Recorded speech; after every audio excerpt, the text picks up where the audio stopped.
আচ্ছা, কালকে আমরা যে জিনিসটা সম্পর্কে জেনেছি সেটা হলো যে অভেদ সম্পর্কে এবং সমীকরণ সম্পর্কে জেনেছি। তো আজকে আমরা যে বিষয়টা সম্পর্কে জানবো সেটা হলো যে সমীকরণে চলকের মান।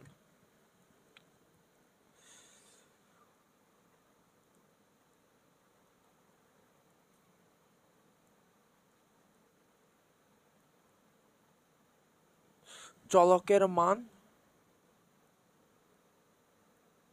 কখন এক বা একাধিক হয়, ঠিক আছে? আমরা কি বললাম যে সমীকরণে চলকের মান কখন এক বা একাধিক হয়, ঠিক আছে?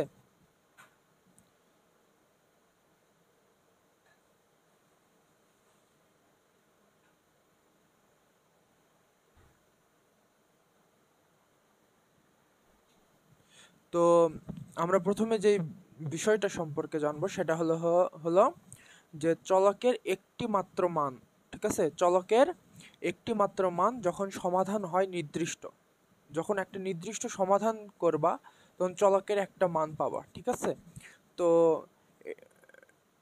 এটা হলো সেই ধরনের সমীকরণ, ঠিক আছে? এটা হলো কি সেই ধরনের সমীকরণ যেখানে এক্স এর জন্য এক্স এর জন্য শুধুমাত্র একটা উত্তরই সঠিক হয়, ঠিক আছে? যেমনটা মনে করো যে একটা তালা খোলার জন্য একটা নির্দিষ্ট চাবি থাকবে, এটার মতো, ঠিক আছে? তো আমরা কখন একটা মূল পাবো, মূল বা মান পাবো একটা সমীকরণে চলকের একটা মূল পাবো। মনে করো চলকটা ধরো এক্স, ঠিক আছে? তো আমরা এক্স এর মান কখন দুইটা পাবো, একটা পাবো, তিনটা পাবো, এই বিষয়টা যেরকম তোমরা পদার্থবিজ্ঞানে পদার্থবিজ্ঞানে গতি যারা করছো তাদের তাদের মধ্যে একটা ইয়ে আছে যে টি এর মান, ঠিক আছে? টি এর মান দুইটা আসে, সময়, ঠিক আছে? মানে সময় এরকম একটা ম্যাথের সমীকরণ তোমাদের মধ্যে আসে, ঠিক আছে? তো এই বিষয়ে আমি যখন তোমাদেরকে জানাবো তখন বিষয়টা তোমাদের ক্লিয়ার হয়ে যাবে, ঠিক আছে? তো আমরা প্রথমে যে বিষয়টা সম্পর্কে জানবো সেটা হলো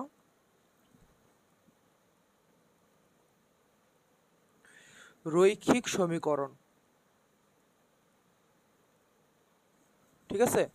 বা এটাকে কি বলে? লিনিয়ার ইকুয়েশন, ঠিক আছে? তো এগুলো হলো সবচেয়ে সহজ সমীকরণ, ঠিক আছে? এটা হচ্ছে সবচেয়ে সহজ সমীকরণ যেখানে চলকের মানে এক্স এর সর্বোচ্চ ঘাত থাকে 1, ঠিক আছে? যেমন উদাহরণ হলো মনে করো যে এক্স প্লাস 5 ইকুয়াল টু 10। তো আমরা এখানে লিখতে পারি এক্স ইকুয়াল টু 10 - 5, বা আমরা এক্স প্লাস 5 - 5 বই দিকে -5 দ্বারা বিয়োগ করে যে কোনো একটা করলেই হয়ে গেল, ঠিক আছে? তোমাদের যেটা ভালো হয় সেটা করবা। এই হলো 5, ঠিক আছে? তো এখানে দেখো, এখানে এক্স এর মান কত হলে সমীকরণটা সত্য হবে? মনে করো যে এখানে এক্স এর মান, তো এক্স প্লাস 5 ইকুয়াল টু 10, ঠিক আছে? তো এখানে এক্স এর মান কত হলে আমাদের সমীকরণটা সত্য হবে, মানে কি এখানে ফলাফলটা 10 আসবে। তার মানে কি এক্স এর মান আমরা কত পাইছি? 5 পাইছি। তার মানে কি এক্স এর মান 5 পাইলে আমাদের সমীকরণটা সত্য হবে, ঠিক আছে? তা এখানে কিন্তু অন্য কোনো মান যদি বসাও তাহলে কিন্তু আমাদের এই 10 আসবে না, শুধু এক্স এর মান কি নির্দিষ্ট নির্দিষ্ট তার মানে কি এটা হচ্ছে একটা সমীকরণ, এটা কিন্তু একটা অভেদ নয়, ঠিক আছে। তো এখানে এই হলো বিষয় লিনিয়ার ইকুয়েশন, ঠিক আছে। তো এখানে কি এই এটা হলো একটা বিষয়।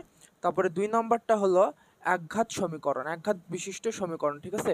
রৈখিক সমীকরণগুলোকে একঘাত বিশিষ্ট সমীকরণও বলা হয়, ঠিক আছে। এই সমীকরণকে আবার একঘাত সমীকরণও বলা হয়, ঠিক আছে। যেখানে চলকের মান এক্স একটা যদি চলক থাকে তার ঘাত, মান না ঘাত, সব সময় 1 হবে। ঘাত তো জানো পাওয়ার, ঠিক আছে। এই যে এখানে যেটা থাকে সেটা হলো ঘাত, ঠিক আছে। তো চলকের একাধিক মান, ঠিক আছে, যখন সমাধান হয় অনেকগুলো, মানে কি চলকের একাধিক মান কখন বের হয়, ঠিক আছে, সেই সম্পর্কে আমরা জানবো। তার মানে কি আমরা কি এখানে বুঝলাম যে চলকের, আমরা এই যে এখানে আমরা একটা কোট লিখছিলাম, ঠিক আছে, তোমাদের মনে আছে কিনা তোমাদের। তো এই যে এখানে দেখো, এখানে বিষয়টা আমরা বলছিলাম যে এখানে না কোথায় জানো, এখানে বলছি, হ্যাঁ এই যে এখানে বলছি, দেখো এখানে আমরা বলছি যে ঘাতের উপর নির্ভর করে চলকের কয়টি মান আসবে, ঠিক আছে।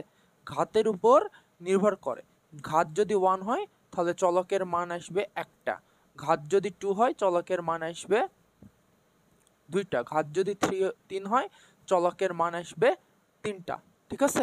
এটা হচ্ছে মূল কথা, ঠিক আছে।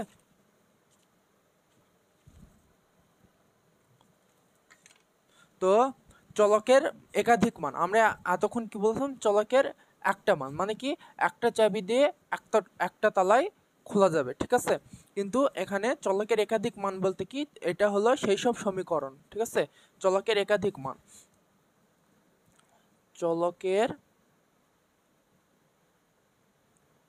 একাধিক মান, এই জিনিসগুলো একটু বোঝো, ঠিক আছে। কারণ কি যে তোমাদের হলো এই জিনিসগুলো স্কিপ করে চলে যায় স্যার, টিচাররা, ঠিক আছে। তো চলে যাওয়ার কারণে মানে বেসিকটা একটু হয়ে যায়। তো এই বিষয়গুলো জানা জরুরি, ঠিক আছে। তো আমরা এরপরে আস্তে আস্তে ম্যাথে যাব, সাথে বেসিকও সলিউশন করব। কিন্তু এই জিনিসগুলো একটু জেনে রাখা তোমাদের জন্য ভালো, ঠিক আছে। এতে তোমাদেরই ভবিষ্যতে উপকার হবে। তো যাই হোক, যে চলকের একাধিক মান, চলকের একাধিক মান বলতে আমরা বুঝি যে মানে এটা হলো সেই সব সমীকরণ যেখানে এক্স এর মান একাধিক হয়। মানে যেমন মনে করো যে একটা মানে একটা তালার জন্য একাধিক চাবি কাজ করে, ঠিক আছে, এরকম। তো আমরা এখানে আমরা বলছিলাম যে একটা রৈখিক সমীকরণের জন্য বলছিলাম যে একটা তালার জন্য একটা চাবি কাজ করে, ঠিক আছে। তো এটা হচ্ছে একটা নির্দিষ্ট, আর একাধিক চলক সেটা হলো কি একটা তালার জন্য একাধিক চাবি কাজ করে, ঠিক আছে। তো এখানে যে বিষয়টা সেটা এখানে কি কি থাকে, এই একঘাত বিশিষ্ট সমীকরণ, এখানে মানে এক্স এর ঘাত 1, মানে এক্স ইকুয়াল টু একটি মূল আমরা পাবো, ঠিক আছে। আর চলকের একাধিক ঘাতের মধ্যে আমাদের প্রথম যে বিষয়টা আসবে সেটা হলো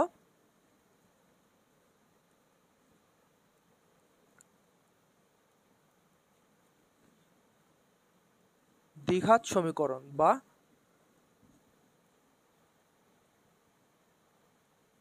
কোয়াড্রেটিক ইকুয়েশন, ঠিক আছে।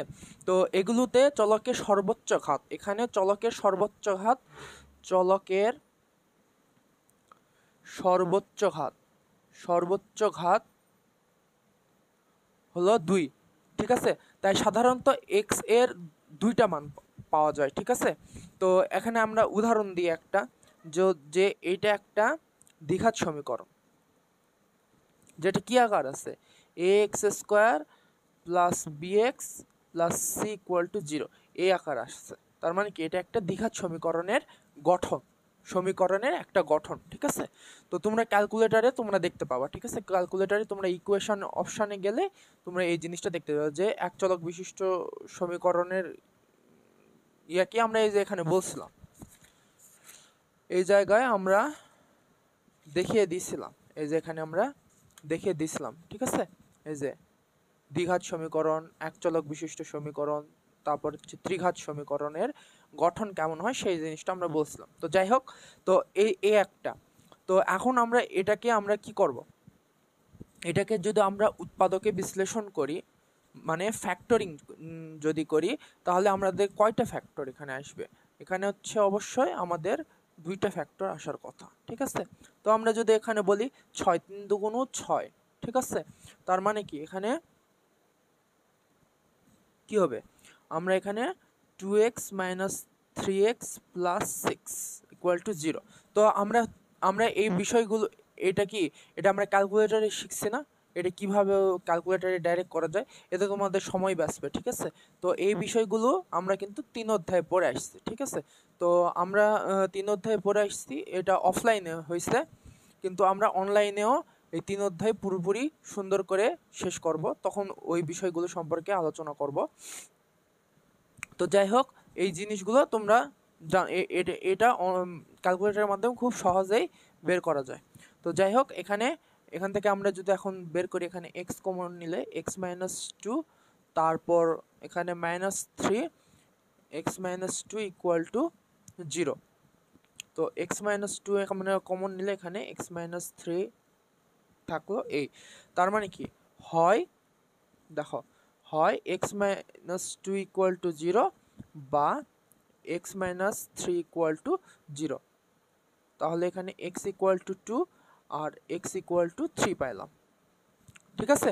তার মানে কি এখানে দেখো, এখানে ঘাত, এখানে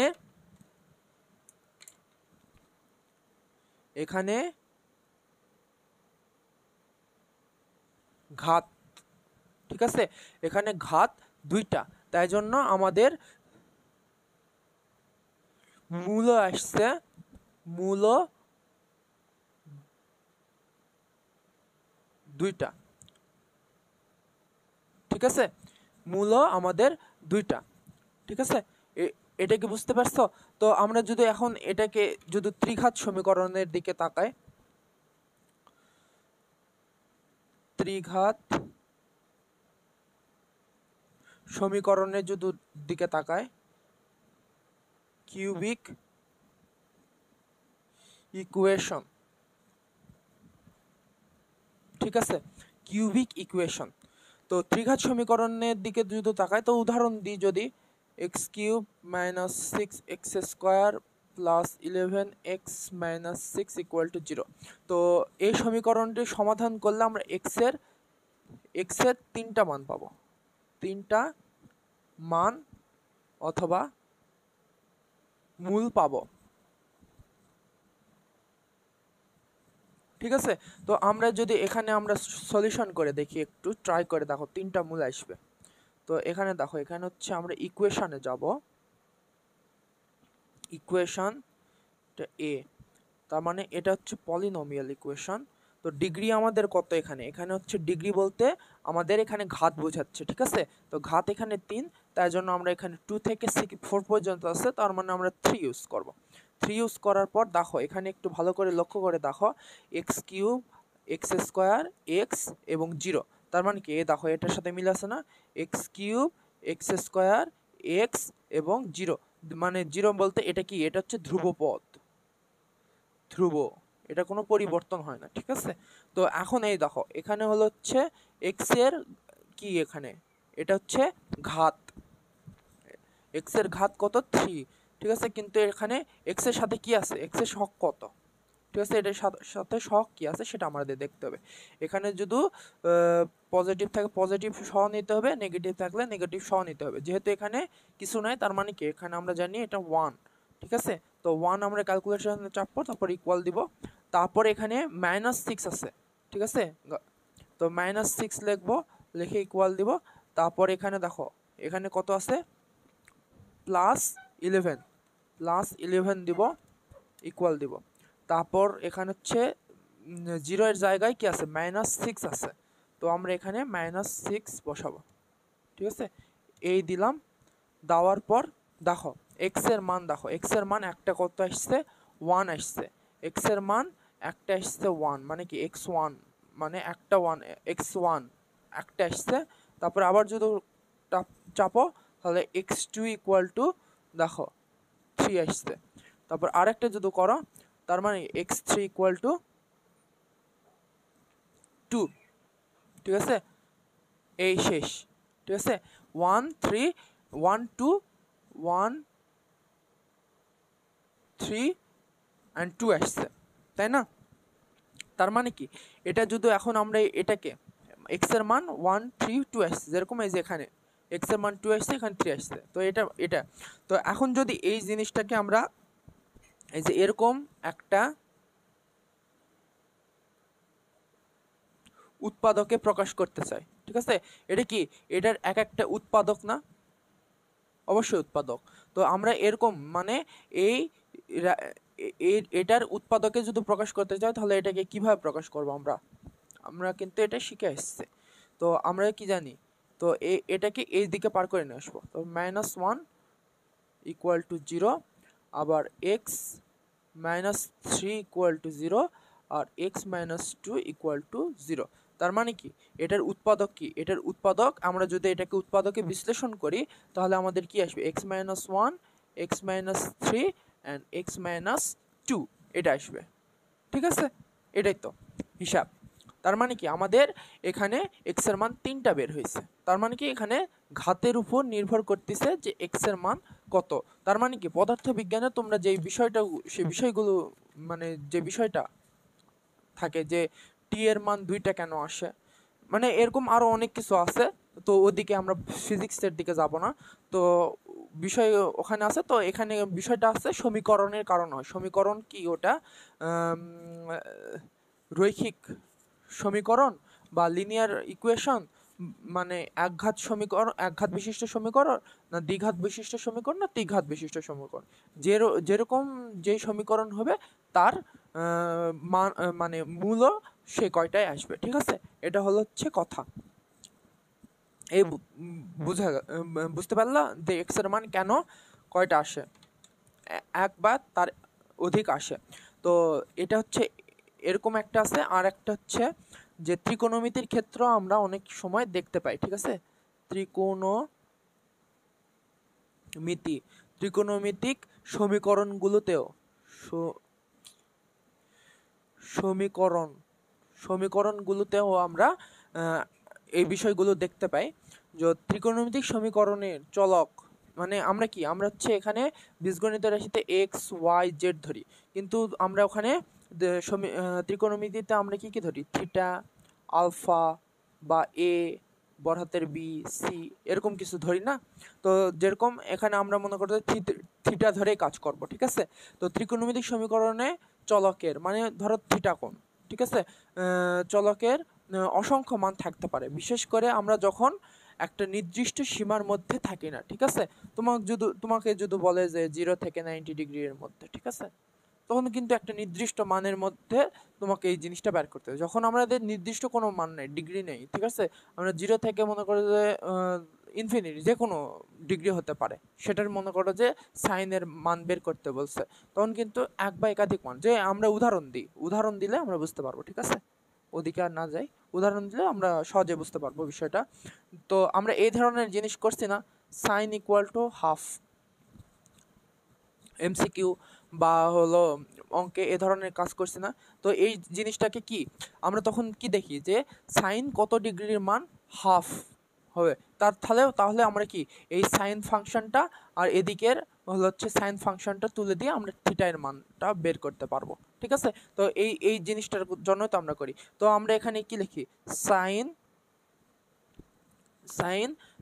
কত ডিগ্রি, তো sine theta equal to sine 30 degree এর মান, সাইন 30 ডিগ্রি এর মান কত, হাফ, এই জিনিসটা জানি, তার মানে কি আমরা এখান থেকে থিটা ইকুয়াল টু 30 ডিগ্রি পেলাম। তো তুমি বলতে পারো যে এখানে তো একটা মান আসলো, কিন্তু এখানে আমরা কিন্তু দেখো এখানে কিন্তু আমরা এই জিনিসটাকে আরো অনেকভাবে করতে পারি, মানে করতে পারি, ঠিক আছে। করতে পারি কিভাবে, কারণ সাইন সাইন 30 ডিগ্রির মানই শুধু কিন্তু হাফ, এরকম কিন্তু ধরা বাঁধা নাই। আমরা কিন্তু সাধারণ গণিতে 0 থেকে 90 ডিগ্রি এর মধ্যে সীমাবদ্ধ আছি ত্রিকোণমিতিতে। এই জন্য আমরা 0 থেকে 30 ডিগ্রির মধ্যে যেগুলো মান আছে সেগুলো মুখস্থ করতে বলি, ঠিক আছে। তো এটা কিন্তু অন্য যখন আর একটু অ্যাডভান্স হয়ে যাবে তখন কিন্তু এই জিনিসগুলো একটু মানে এই 0 থেকে 90 ডিগ্রির মধ্যে সীমাবদ্ধ থাকবে না, ঠিক আছে। তো তখন কিন্তু আমাদের এই বিষয়গুলো একটু লাগবে, ঠিক আছে। তো যাই হোক, তো এখানে কিন্তু এই যে হাফের মান এই যে 30 একটা পাইছি, ঠিক আছে। কিন্তু দেখো এখানে সাইন, তো সাইন কত ডিগ্রির মান, তো সাইন তুমি যদি ধরো 150 দাও, সরি এখানে হচ্ছে আমি ক্যালকুলেশনটা তো 1 দিই, হ্যাঁ। সাইন সাইন তুমি যদি 150 দাও তাহলে দেখো 150 সাইন 150 ডিগ্রির মানও কিন্তু কত আসতেছে, হাফ আসতেছে, ঠিক আছে। তো তাহলে আমরা এটাকে কি লিখতে পারো, সাইন 150 ডিগ্রি এর মান হাফ। তো অতএব থিটা ইকুয়াল টু 150 ডিগ্রি, ঠিক আছে। তার মানে কি আমার এখানে থিটার মান দুইটা পাইলাম। তারপরে আবার মনে করো যে আবার একটা, শুধু তাই নয়, এরকম যদি এরকমও থাকে যে সাইন থিটা ইকুয়াল টু মনে করো যে হাফ,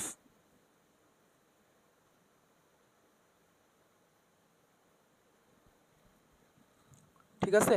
তো আমরা এই বিষয়টাকে আমরা কিভাবে এই বিষয় এটাকে মনে করো যে আমরা কিন্তু সাইন মনে করো যে 360, হ্যাঁ 360 ডিগ্রি প্লাস 30 ডিগ্রি, ঠিক আছে। তো 360 ডিগ্রি ঘুরলো 30 ডিগ্রি, হ্যাঁ। তো 360 প্লাস 30 ডিগ্রি, তার মানে কি সাইন 390 ডিগ্রি, ঠিক আছে। এটার মানে কিন্তু হাফ। তো তখন তুমি এই বিষয়টা কিভাবে লিখতে পারবে জানো, sine theta equal to sine 390 degree. তুমি এখানে ক্যালকুলেটর চেপে দেখো, এখানে কত আসছে, এক সেকেন্ড, দেখো এখানে আমরা 390 ডিগ্রি দেখি, তাই না, 390 ডিগ্রি, এই যে হাফ আসবে। তো তাহলে দেখো, তো অতএব থিটা ইকুয়াল টু 390 ডিগ্রি, ঠিক আছে। তারপরে আবার আমরা কিন্তু এই যে 30 ডিগ্রি, 150 ডিগ্রি, 390 ডিগ্রি, এমনকি মনে করো যে ধরো 510 ডিগ্রি এর মানও কিন্তু হাফ আসে, ঠিক আছে। মানে আমি তোমাকে দেখাচ্ছি, ঠিক আছে, এটা প্রয়োজন নাই, কিন্তু ত্রিকোণমিতিক সমীকরণেও আমরা এই যে থিটা এর মান কখন একাধিক হয়, ঠিক আছে, এই জিনিসগুলো আমি তোমাদের মানে দেখানোর চেষ্টা করতেছি, ঠিক আছে। তো এটা একটা গেল।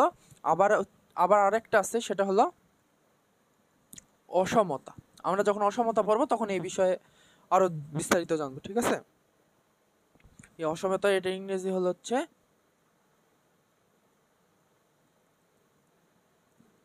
ইনইকুয়ালিটিস, ঠিক আছে, অসমতা।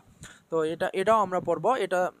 তো এখানে দেখো এগুলো সমীকরণ না হলেও, ঠিক আছে, এটা কিন্তু সমীকরণ না, সমীকরণ নয়, ঠিক আছে। সমীকরণ না হলেও এখানেও চলকের মান একাধিক থাকতে পারে, ঠিক আছে।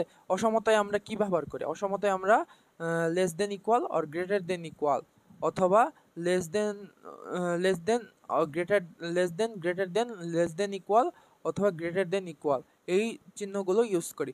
যেরকম মনে করো যে উদাহরণ দিই, x plus 2 greater than equal 5, ঠিক আছে। তো আমরা এটাকে এক্স এর মান কত হবে, তো আমরা যদি এখানে এক্স গ্রেটার দেন 5 এদিকে পার করে দিলে 2 হয়ে যায়, ঠিক আছে। তো আমরা এক্স গ্রেটার দেন ইকুয়াল কত, এখানে কত 3 হলো।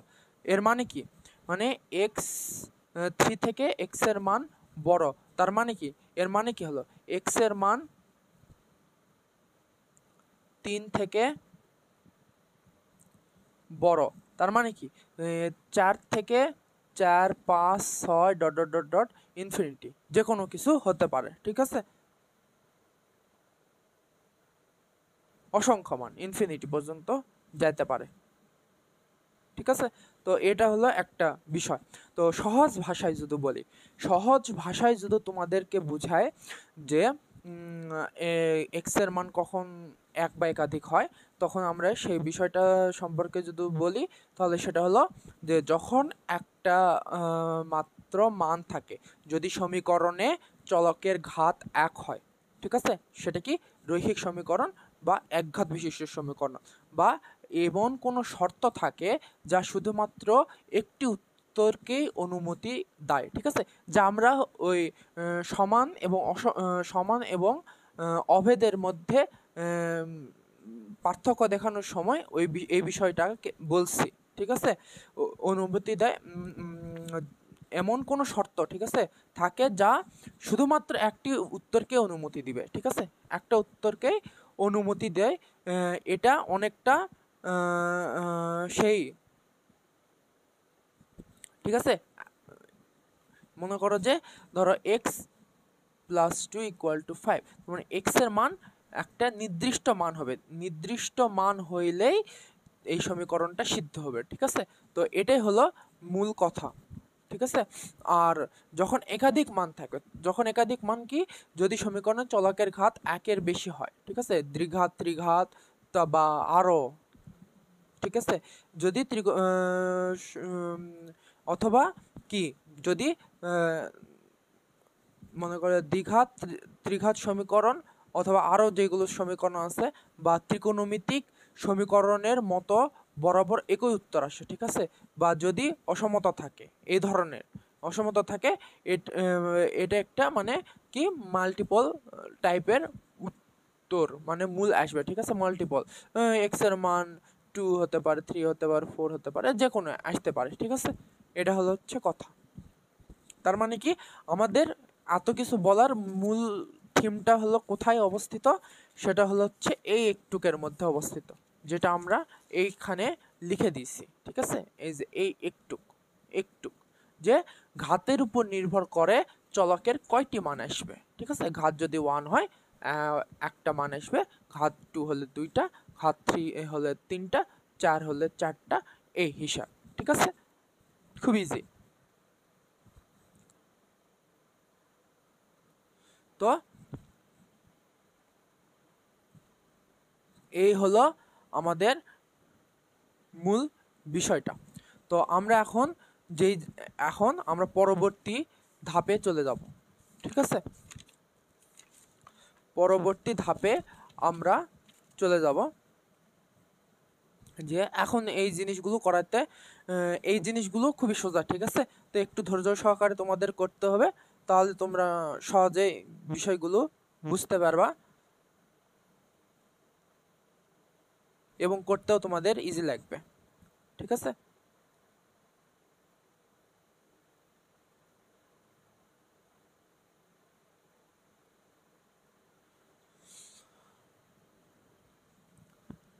ওকে, আমরা হলো এখন যে বিষয়গুলো সম্পর্কে জানবো সেটা বইয়ের, দেখো এখানে আমি তোমাকে দেখাই তোমাদের, যে আমরা এখন এই যে 5.3 এই অংশ থেকে পুরাটা এখন সিরিয়াল ভাবে, বইয়ের প্রত্যেকটা সিরিয়াল ভাবে এখন আমরা যাব, যে একদম ডাইরেক্ট এখানে এসে শেষ করব, ঠিক আছে, 24 পর্যন্ত এসে শেষ করব, তারপর পরবর্তীতে পরবর্তী ম্যাথগুলো আমরা সলভ করব সবকিছু সহ, ঠিক আছে।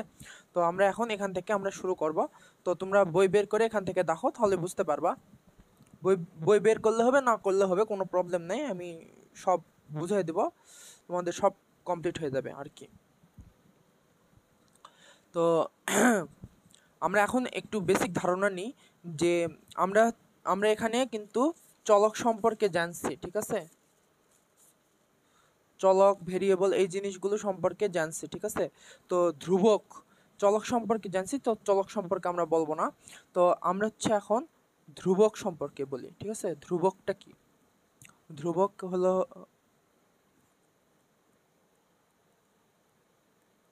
কনস্ট্যান্ট, ঠিক আছে। তো এখানে দেখো ধ্রুবক জিনিসটা কি, যে সংখ্যার মান নির্দিষ্ট এবং পরিবর্তিত হয় না তাকে ধ্রুবক বলে, ঠিক আছে। যে সংখ্যার মান নির্দিষ্ট এবং তা পরিবর্তন হয় না তাকে কি বলে, ধ্রুবক বলে। যেমন মনে করো যে তোমার 2 মানে কি, 2 মানে 1 + 1, ঠিক আছে, দুইটা জিনিসের সমন্বয়, ঠিক আছে। একটা আপেল মানে একটা ফুটবল প্লাস আর একটা ফুটবল মিলে 2টা ফুটবল, ঠিক আছে। এটা কিন্তু মানের কোনো পরিবর্তন হয় না, তার মানে কি যে কোনো সংখ্যা, ঠিক আছে,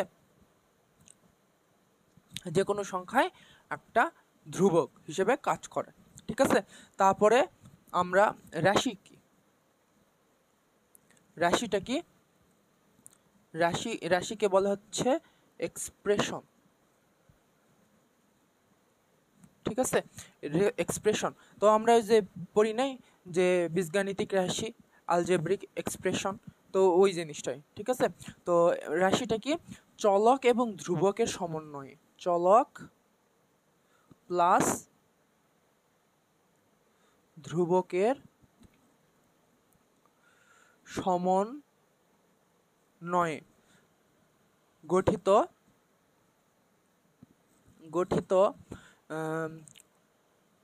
কি বলা যায়, গঠিত জ্ঞানিতিক ধরো উক্তিকে রাশি বলে, ঠিক আছে।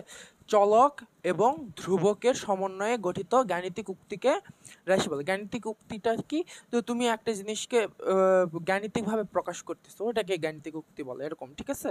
তো বিষয়টা হলো যে এটার একটা উদাহরণ দিই, ঠিক আছে। তো যেমন মনে করো যে x + 5 = 0, তারপর না x + 5 এটা একটা, তারপরে 2y - 3 এটা একটা, ঠিক আছে, ওটা সমীকরণ হয়ে যাবে। তো আমরা রাশি বলছি, তো এই x + y মানে কি, এটা কি, এটা একটা চলক আর এটা একটা ধ্রুবক, ঠিক আছে। তো এই যে এটার ক্ষেত্রেও সেম, ঠিক আছে, আমার কথা কি বুঝতে পারছো? তো এই হলো রাশি। তারপরে সমীকরণটা কি, সমীকরণ সম্পর্কে তো আমরা একটু ধারণা পাইছি আগে। তো সমীকরণ বা ইকুয়েশন হলো যখন একটা রাশিকে সমান চিহ্ন দিয়ে যুক্ত করা হয় তখন তাকে সমীকরণ বলে। যেরকম x + 5 = 2y - 3, এটা কিন্তু একটা সমীকরণ। বা ধরো x + 5 = 10, এটা কিন্তু একটা সমীকরণ, ঠিক আছে। 2y - 3 = 7, এটা কিন্তু একটা সমীকরণ, ঠিক আছে। তো আর এক চলক বিশিষ্ট সমীকরণ সম্পর্কে তো আমি বলছি, ঠিক আছে। তো এক চলক বিশিষ্ট সমীকরণে তো আমি বিষয়টা আমি আরেকটু ডিটেলসে বলি, কারণ এই যে এখানে আছে তোমাদের, এই যে হ্যাঁ, এখানে আছে তোমাদের একঘাত সমীকরণের সমাধান, ঠিক আছে। এখানে কিছু বিষয়গুলো আছে, সেই বিষয়গুলো সম্পর্কে আমরা বলবো এবং ব্যাখ্যা দেওয়ার চেষ্টা করে সরাসরি আমরা ম্যাথে চলে যাব। তো এখানে দেখো, এখানে হলো এক চলক বিশিষ্ট সমীকরণে মানে বলা হয় যে সমীকরণে শুধুমাত্র একটি চলক থাকে, ঠিক আছে, যেমন শুধু x অথবা y, এবং চলকের সর্বোচ্চ ঘাত বা পাওয়ার হলো 1, তাকে এক চলক বিশিষ্ট সমীকরণ বলে, ঠিক আছে। তো আমরা এখানে যে লাইনগুলো আছে এখানে, ঠিক আছে, যে সমীকরণের সমাধানের ক্ষেত্রে কয়েকটি নিয়ম প্রয়োগ করতে হয়, সেই নিয়মগুলো সম্পর্কে একটু আলোচনা করব, কারণ আমি কিছু বাদ দিতে যাচ্ছি না এগুলো। তো এক নম্বর নিয়মটা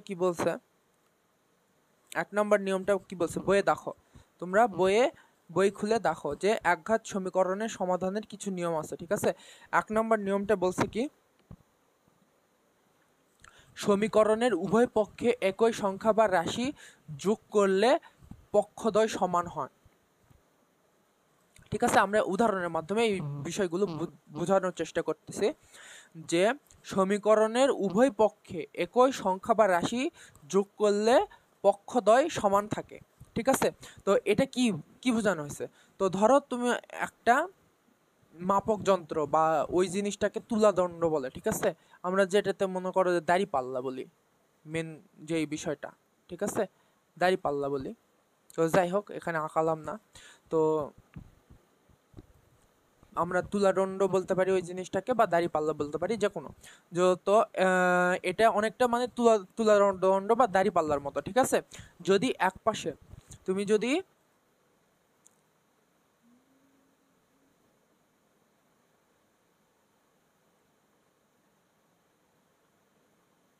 ঠিক আছে, যাই হোক, এখানে এক পাশে তুমি যদি 5 কেজি ওজনের একটা বস্তু রাখো, ঠিক আছে, অন্য পাশেও 5 কেজি ওজনের একটা বস্তু রাখতে হবে, তাহলে এই জিনিসটা সমান হিসেবে কাজ করবে। তাহলে উভয় পক্ষে সমান হিসেবে কাজ করবে। যদি উভয় পক্ষে আমরা যদি 1 যোগ করি, আরও 1 কেজি করে যোগ করি, তাহলে কিন্তু এটা কি হয়ে যাবে, এটা 6 মানে 6 কেজি হয়ে যাবে, ঠিক আছে। তাহলে মানে জিনিসটা কি সমান থাকবে। তো ম্যাথের ক্ষেত্রে এই জিনিসটা কিভাবে কাজ করে, ম্যাথের ক্ষেত্রে এই বিষয়টা কিভাবে কাজ করে সেটা হলো, যদি x ইকুয়াল টু 5 হয়, ঠিক আছে, x ইকুয়াল টু 5 হয়, তাহলে তাহলে x plus 2 equal to 5 plus 2,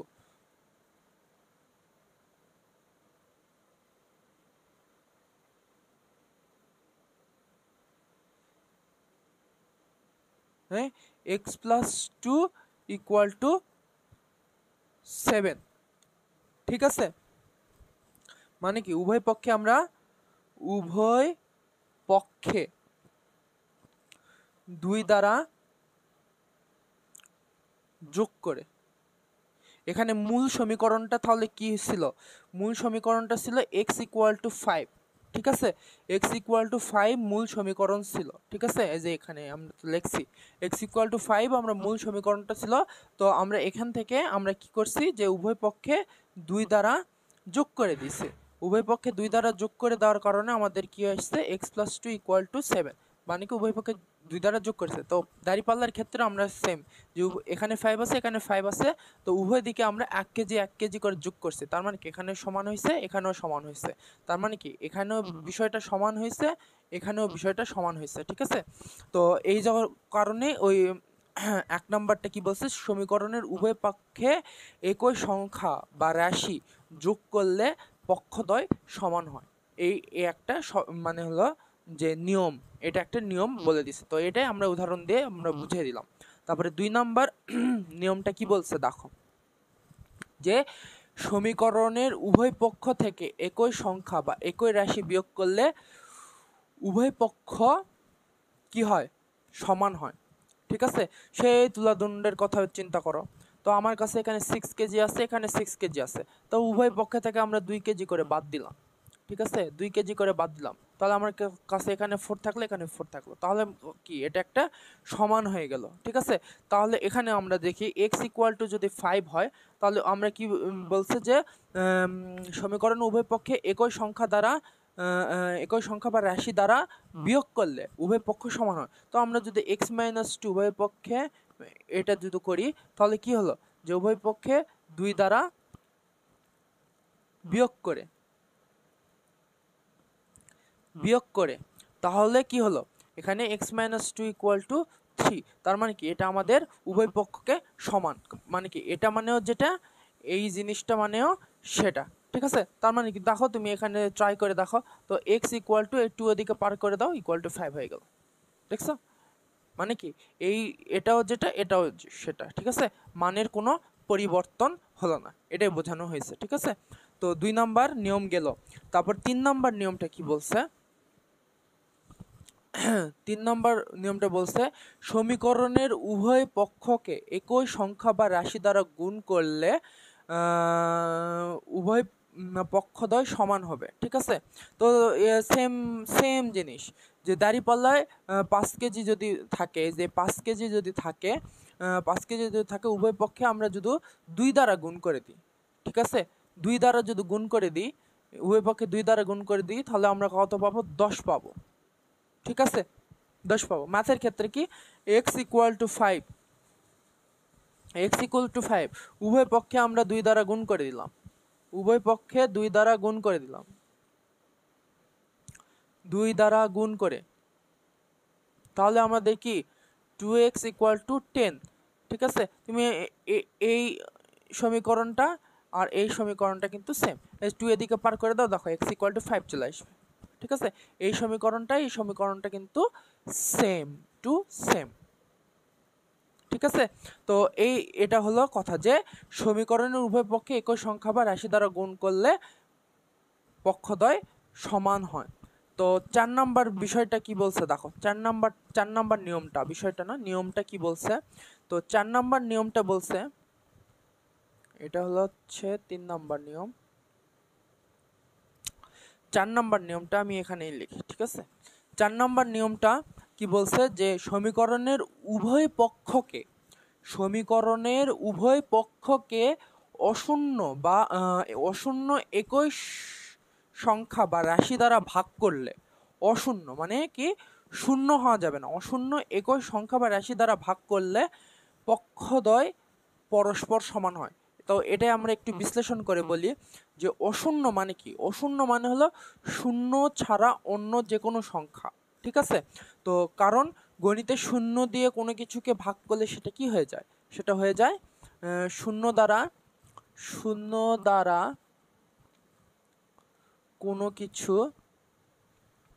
ভাগ করলে তা অসংজ্ঞায়িত হয়ে যায়, ঠিক আছে, অসংজ্ঞায়িত হয়ে যায়। তো আমরা এই এই তুলাদণ্ডের কথায়, ঠিক আছে, তুলাদণ্ডের কথাই চিন্তা করি।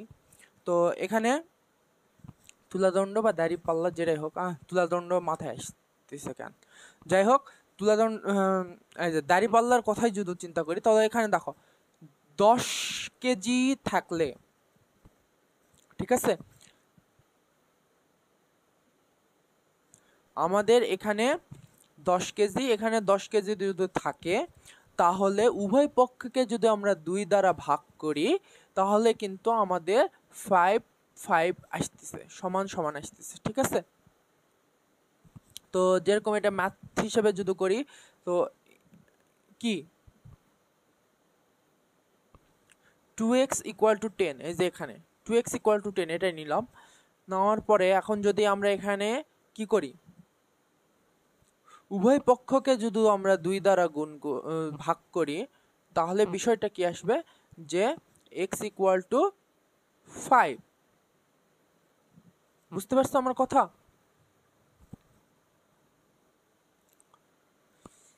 এই হলো মানে বইয়ে দেওয়া 4টা নিয়ম, ঠিক আছে, 4টা নিয়ম আমরা এটা সুন্দর করে আলোচনা করছি, ঠিক আছে। তো এরপরে নিচে কিছু বিষয় আছে, সেই বিষয়গুলো আমরা জানবো। সেটা হচ্ছে যে বইয়ে বলছে, দেখো বইয়ে বলছে, দেখো যে উপরের ধর্মগুলোকে, ঠিক আছে, উপরের ধর্মগুলোকে বীজগাণিতিক রাশির মাধ্যমে প্রকাশ করো, ঠিক আছে, বীজগাণিতিক রাশির মাধ্যমে প্রকাশ করো, উপরের ধর্মগুলোকে বীজগাণিতিক রাশির মধ্যে প্রকাশ করো। 1 নম্বর কি বলছে দেখো, 1 নম্বর বলছে, মানে কি এখানে শর্ত দিয়ে দিছে কি, যদি x ইকুয়াল টু a এবং c নট ইকুয়াল টু 0 হয়, মানে শূন্য হওয়া যাবে না, c এর মান শূন্য হওয়া যাবে না, এটা একটা শর্ত ধরে নিছে, ঠিক আছে, শর্ত ধরে নিছে। তো শর্ত ধরে নিয়ে আমরা 1 নাম্বারটা আমরা কি পড়ছি, তোমরা একটু পড়ো, যে সমীকরণের উভয় পক্ষে একই সংখ্যা বা রাশি দ্বারা যোগ করলে উভয় পক্ষ সমান হয়। তাহলে এখানে কি এক্স প্লাস সি ধরছে, মানে যেই সংখ্যাটা দিয়ে উভয় পক্ষকে যোগ করছে সেটা, তাহলে এ প্লাস সি। ঠিক আছে, এটা একটা কি এখানে কি বলছে যে এটা হচ্ছে উপরের ধর্মগুলোকে বীজগাণিতিক রাশির মাধ্যমে প্রকাশ করো। ঠিক আছে, এরকম দিতে পারে, কিন্তু যে তোমাকে যদি বলে দেয় যে বলল হচ্ছে যে সমীকরণের উভয় পক্ষকে একই সংখ্যা বা রাশি দ্বারা বিয়োগ করলে পক্ষদ্বয় সমান হয়, এটাকে বীজগাণিতিক বীজগাণিতিক সমীকরণ, ঠিক আছে, বীজগাণিতিক রাশির মাধ্যমে প্রকাশ করে দেখো, তখন তোমাকে এই যে এই জিনিসগুলো প্রকাশ করে দেখাতে হবে। ঠিক আছে, তো আর একটা কি, উভয় পক্ষকে একই সংখ্যা দ্বারা বিয়োগ করলে সমান হয়। ঠিক আছে, করলে পক্ষদ্বয় সমান হয়। আবার উভয় পক্ষকে একই সংখ্যা দ্বারা গুণ করলে পক্ষদ্বয় সমান হয়। আবার বলছে উভয় পক্ষকে একই সংখ্যা দ্বারা ভাগ করলে পক্ষদ্বয় সমান হয়। ঠিক আছে, এই হলো বীজগণিতীয় রাশির প্রকাশ। ঠিক আছে, এছাড়াও যদি, ঠিক আছে, আরেকটা কথা মনে রাখবা এখানে, যে এছাড়াও যদি এ বি ও সি তিনটি রাশি হয়, ঠিক আছে, এ বি ও সি তিনটি রাশি হয়, তাহলে A equal to B plus C হলে A minus B equal to C হবে, এবং A plus C equal to B হলে A minus C equal to B হবে। এটা আসলে কি করছে দেখো, এটা আসলে পক্ষান্তরের নিয়ম করছে। ঠিক আছে, পক্ষান্তর, বজ্রগুণন হোক, আরো যেগুলো আছে, ঠিক আছে, আমরা ছোট ক্লাসে পড়ে আসছি।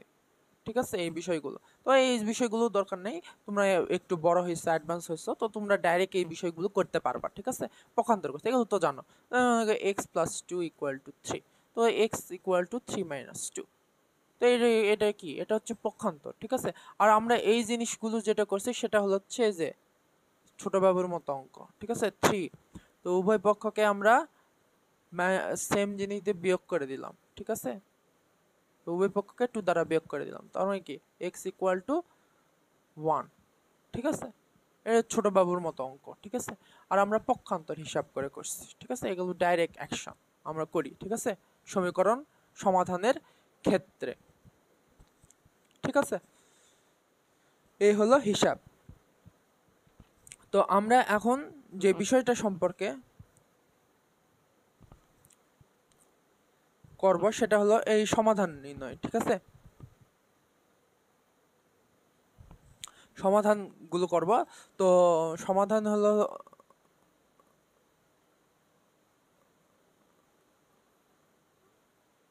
সমাধানগুলো হলো এখানে দেখো, এখানে হচ্ছে একটা সমাধান, উদাহরণ এক।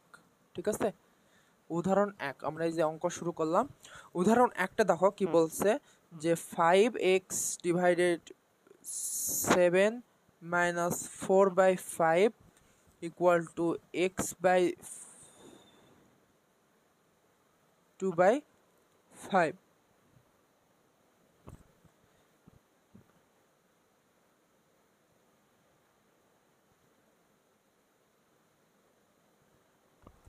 এখানে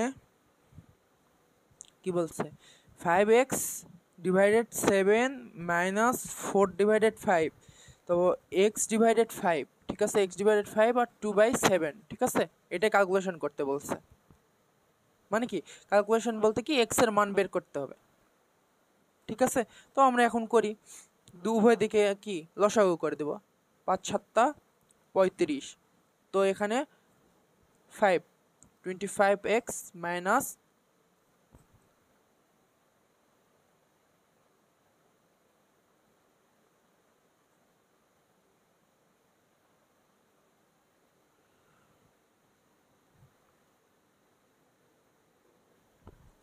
25x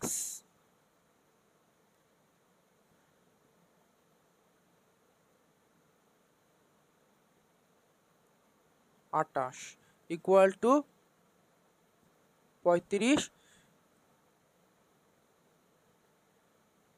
7x মাইনাস 10। ঠিক আছে, তো এখন আমরা এই জিনিসটাকে কি ক্রস গুণন করে দিই তাহলে কি থাক 35 25x মাইনাস 28 ইকুয়াল টু এখানে 35 এখানেও থাকতেছে 7x মাইনাস 10। ঠিক আছে, তো আমরা এখানে কি করতে পারি, দুইটা করতে পারি। 35 ওদিকে নিয়ে গেলে 35 কেটে যাবে, বা আমরা এখানে উভয় দিকে 35 দ্বারা ভাগ করতে পারি। আমরা হচ্ছে এই নিয়মটা অবলম্বন করতে পারি। ঠিক আছে, তো আমরা ডাইরেক্ট করলাম। ঠিক আছে, এখানে কোনো ধরা বাঁধার নিয়ম নাই। Equal to 7x minus 10। তো এখানে 25x minus 7x equal to এখানে 28 মাইনাস আছে, ওদিকে গেলে প্লাস হয়ে যাবে 10। তারপর কি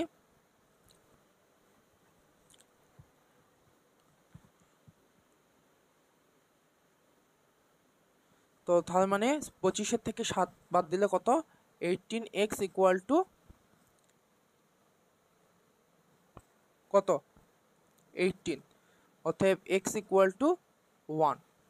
ঠিক আছে, তো তুমি কি উভয় দিকে 18 দ্বারা ভাগ করে দিতে পারো, এগুলো নিয়মে করতে পারো, অথবা ডাইরেক্ট এভাবে করতে পারো, x ইকুয়াল টু 1। তো এটা হলো অ্যান্সার। ঠিক আছে, এই অঙ্কগুলো সোজা সমীকরণের অঙ্ক।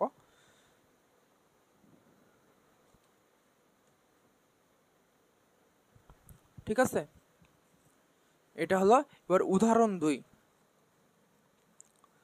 উদাহরণ 2টা দেখি আমরা।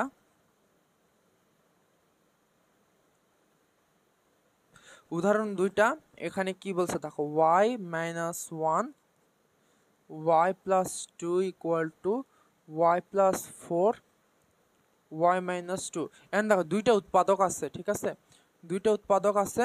তো এখানে দেখো, এখানে বইয়ে বলছে, দেখো বলছে যে এখন আমরা সমীকরণের সমাধান করব যা দ্বিঘাত সমীকরণ আকারে থাকে। ঠিক আছে, এ সকল সমীকরণ সরলীকরণের মাধ্যমে সমতুল সমীকরণে রূপান্তর করে ax ইকুয়াল টু b আকারে একঘাত সমীকরণে পরিণত করতে হয়। আবার হরের চলক থাকলেও সমীকরণ থেকে একঘাত যাই হোক। ঠিক আছে, আমরা এখন এই জিনিসটা সমাধান করব। এত কিছু জানার দরকার নেই, বোঝার মানে দরকারই নেই ওই বিষয়টা। ঠিক আছে, তো আমরা এখানে কি করতে পারি, আমরা এখন এই বিষয়টাকে দুইটা গুণ মানে কি আছে উৎপাদক আকার আছে, আমরা এই দুইটাকে গুণ করতে পারি।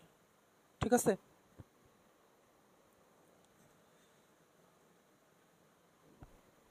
গুণ করতে পারি, তো গুণ করে দিই। তো y দিয়ে এটাকে পুরাটা গুণ করতে হবে, তাহলে কি হবে, y plus 2 minus 1 y plus 2, তারপর এখানে y minus 2 plus 4 y minus 2। ঠিক আছে, তো y square plus 2y minus y প্লাসে মাইনাসে মাইনাস 2, তারপর এখানে y square minus 2y plus 4y, এখানে হলো প্লাসে মাইনাসে মাইনাস 8। ঠিক আছে, তারপর এখানে দেখো, এখানে y স্কোয়ার থাকবে, এখানে 2y থেকে মাইনাস y গেলে প্লাস y মাইনাস 2 থাকবে, এখান থেকে দেখো, এখান থেকে y স্কোয়ার থাকবে, এখানে প্লাস 4y থেকে প্লাস 2y থাকবে, আর এখানে 8 থাকবে। তো এখানে দেখো, এখানে বিষয়টা হলো এরকম হয়ে যাচ্ছে যে আমরা এখন সব y গুলো এদিকে পার করে দেব, আর সব ধ্রুবপদগুলো ওদিকে পার করে দেব। তো আমরা y square minus plus y, আর এখানে y স্কোয়ার আছে, তাও এখানে মাইনাস y আসবে, এখানে মাইনাস প্লাস y আছে, এখানে মাইনাস, এটা হয়ে যাবে।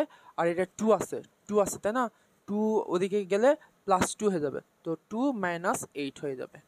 তারপর এখান দেখো, এখান থেকে y আর y স্কোয়ার আর y স্কোয়ার কেটে যাচ্ছে, প্লাস মাইনাস আছে, পজিটিভ নেগেটিভ। ঠিক আছে, কেটে গেল। তারপর এখান থেকে দেখো মাইনাস 2y থেকে y বাদ গেলে তাহলে থাকবে মাইনাস y, আর এখান থেকে মাইনাস 8 থেকে 2 যদি বাদ দিই তাহলে থাকবে কত, মাইনাস 6, অতএব y ইকুয়াল টু 6। ঠিক আছে, এটাই হলো অ্যান্সার। খুব সোজা অঙ্ক। ঠিক আছে, এই হলো হিসাব। এরপর আমরা হলো 3 নাম্বার সমাধান করব। উদাহরণ 3।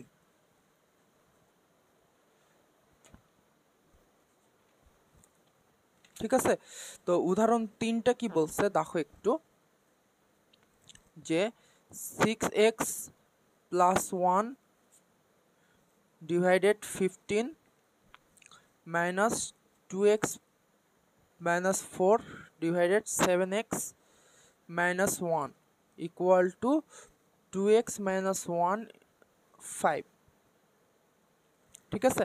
তো আমরা এইটাকে অনেকভাবে করতে পারি।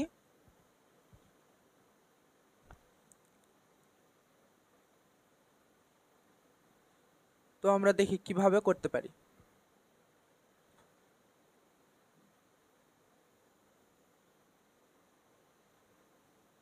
ঠিক আছে।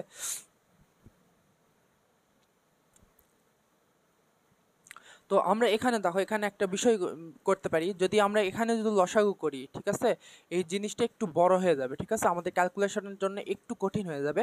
তো আমরা এই যে এখানে দেখো 15 আছে, এখানে হর 15 আছে, মানে ধ্রুবপদ আছে, এখানেও হর ধ্রুবপদ আছে। ঠিক আছে, এই দুইটা একসাথে নিব আর এটাকে আলাদা করে নিব। ঠিক আছে, তো তাহলে আমাদের ক্যালকুলেশনটা সোজা হবে। ঠিক আছে, তো এই জিনিসগুলো টেকনিক্যাল বিষয়। ঠিক আছে, যে তোমার ক্যালকুলেশন করতে কিভাবে সুবিধা হয় তুমি সেইভাবে এই জিনিসগুলোকে তুমি ইউজ করবা। ঠিক আছে, এই যে আমি যখন এখানে দেখলাম যে এখানে দেখো এখানে 15 আছে, এখানে 7x মাইনাস, আমি যদি এখানে লসাগু করি 15 ইন্টু 7x মাইনাস 1, তো 15 কেটে গেল, এটা আবার এটা উপরে গুণ করতে হবে, আবার এটা কেটে গেল, 15 দিয়ে এটা গুণ করতে হবে, তাহলে অনেক বড় হয়ে যাচ্ছে বিষয়টা। ঠিক আছে, তো আমি এত বড় বিষয়টা করতে চাচ্ছি না এখানে, কিন্তু আমরা যদি এটা আর এটা যদি করি, তাহলে দেখো এখানে 15 আসতেছে, তো ক্যালকুলেশন আমার কিন্তু শর্ট হয়ে যাচ্ছে।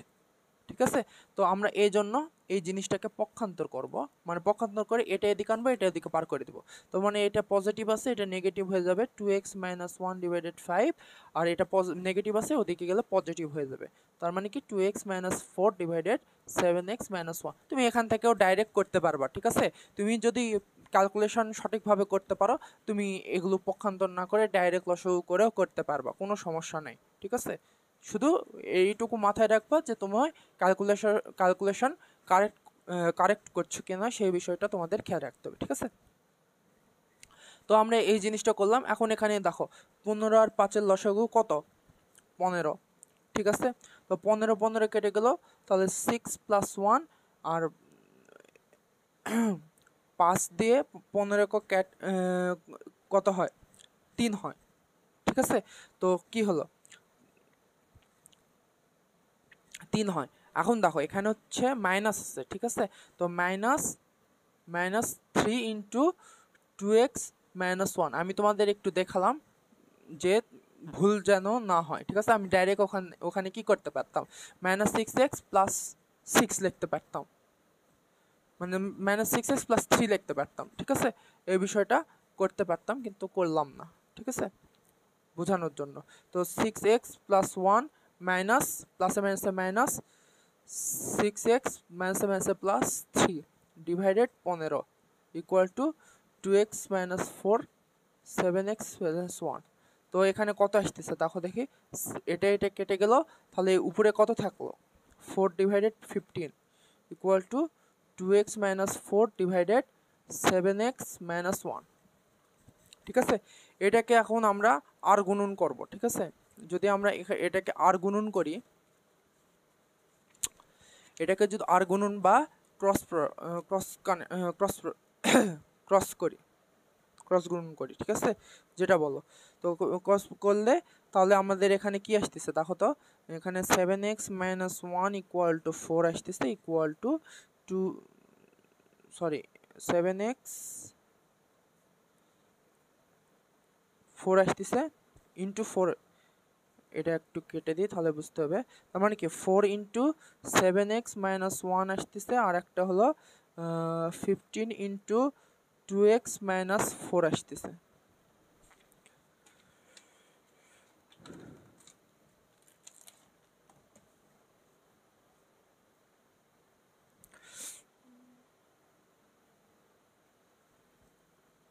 ঠিক আছে, তো আমরা এখন এটাকে করি, 4 7 গুণ করে দাও, 4 7 28x minus 4 equal to 30x minus কত, 4 15 60।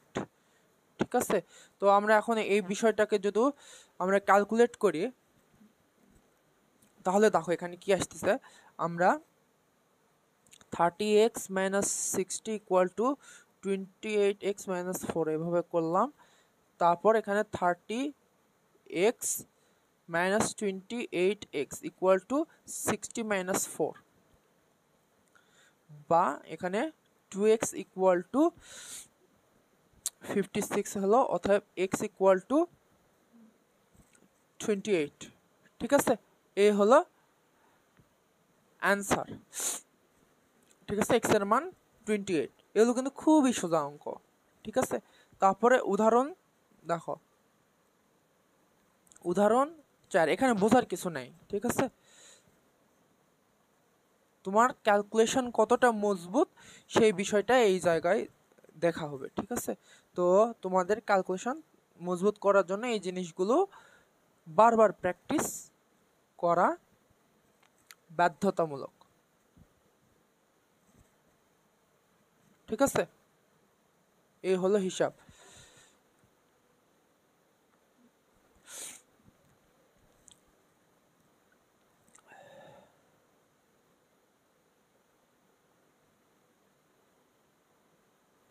তো 4 নাম্বারটা এখানে একটু দেখো তোমরা, 1 divided x minus 3 plus 1 divided x minus 4 equal to 1 divided x minus 2 plus 1 divided x minus 3।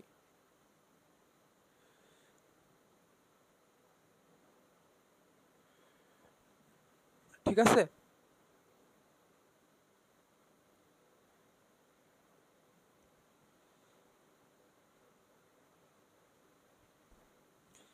এই হলো ম্যাথটা দেওয়া আছে। ঠিক আছে,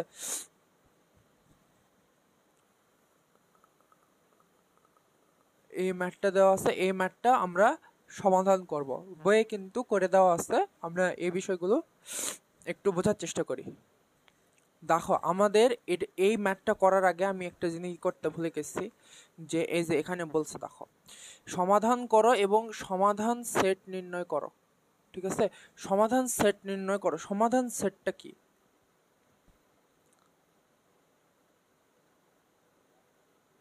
ঠিক আছে, সমাধান সেটটা হলো যে এক্স এর যে মানটা সমীকরণকে সিদ্ধ করে, মানে এক্স এর যে মানটা এই যে 28, এটা এই 28 যদি তুমি এই যে এই সমীকরণে বসাও, তাহলে দেখবা যে এখানেও যে মানটা আসবে, এখানে ধরো এম আসলো, এখানেও এমটাই আসবে। ঠিক আছে, এমটাই আসবে। ঠিক আছে, এই 28 দিয়ে তো এটা সমীকরণকে সিদ্ধ করতেছে, তাই না?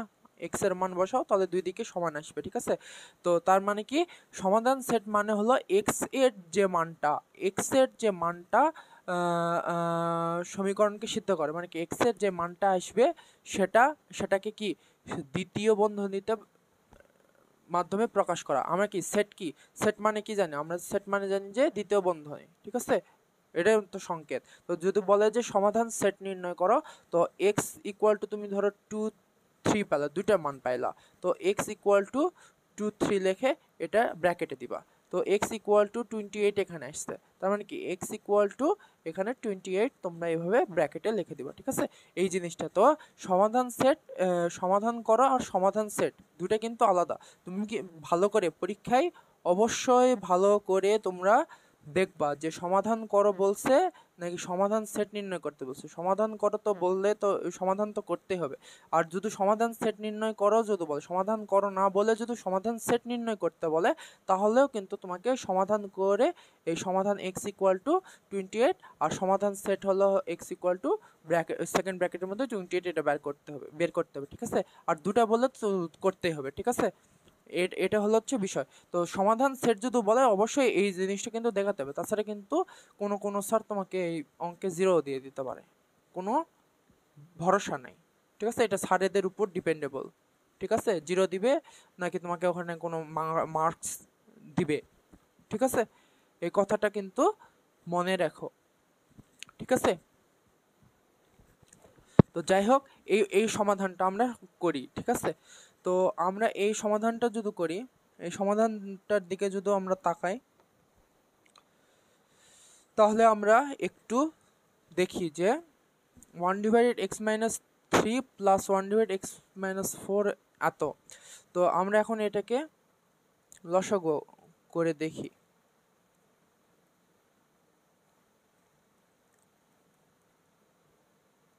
ঠিক আছে, তো এটা কেটে গেল, তাহলে x-3 x-4 প্লাস x-3, হ্যাঁ সরি দাঁড়াও, তো এখানে দেখো এখানে হিসাবটা কি, x-3 x-4, ঠিক আছে। তো এখানে x-3 x-3 কেটে গেল, তাহলে কি থাকলো, এখানে x-4 থাকলো, প্লাস x-4 কেটে গেল, তাহলে কি থাকলো, x-3 থাকলো। এখানে থাকবে x-5 প্লাস x-2, নিচে কি থাকবে, x-2 x-5, ঠিক আছে। এই তো এখন এখানে যদি আমরা এটাকে যদি ক্যালকুলেট করি, তাহলে থাকলো কি 2x - 7, আর এটাকে যদি ক্যালকুলেট করি তাহলে আমাদের থাকবেটা কি, থাকবে হলো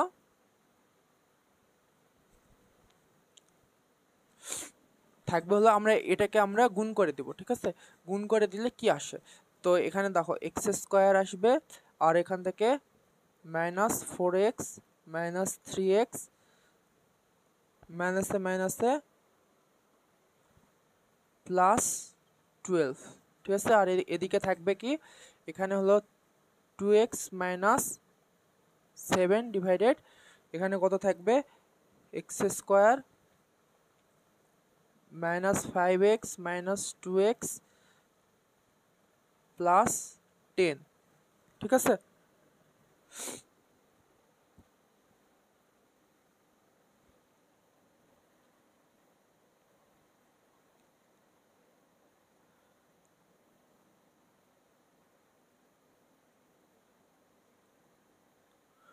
এই হলো কথা। তো এরপর কি, 2x - 7 ডিভাইডেড, এখানে কি x²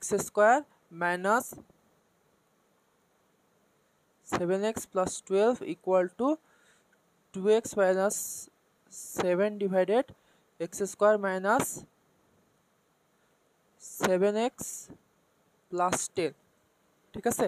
তো এখন আমরা এদিকে আরেকবার একটু লিখে নিই, তাহলে 2x - 7 divided x² -7x +12 equal to 2x - 7 x² -10, ঠিক আছে। তো এখানে দেখো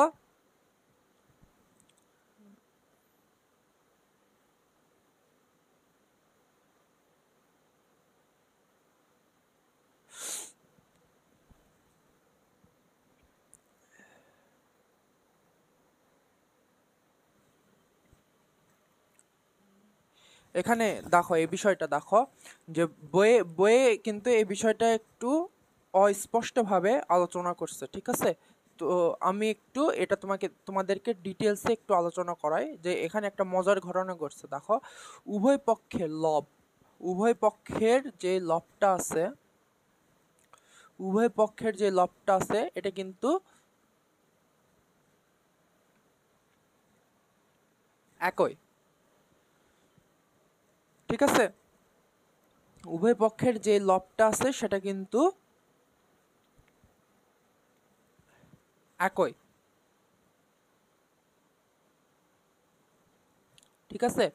তো এখানে সেটা কি 2x - 1, কিন্তু হরটা দেখো, হর এটা কিন্তু আলাদা,